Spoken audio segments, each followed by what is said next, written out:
and welcome to our series about building Go executables. This time we're going to talk about the race detector.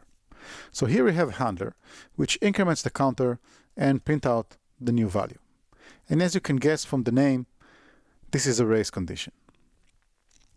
So go run. So we're going to run our server. And here we're going to do HTTP localhost 8080. And you can see 1 and 2.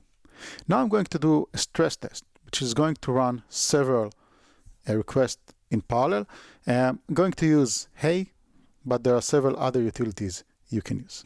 So I'm going to use Hey, and I'm going to tell it use 1000 requests HTTP localhost 8080. And it's going to run.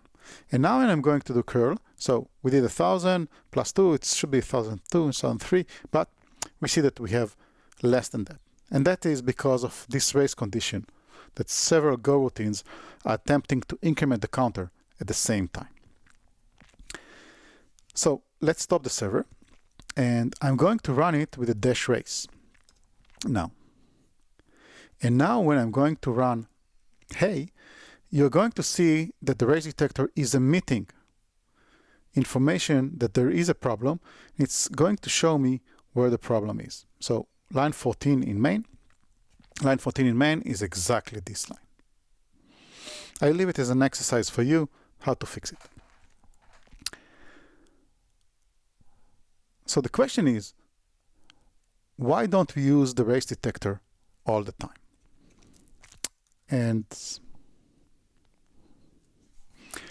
let's have a look at what the documentation is saying.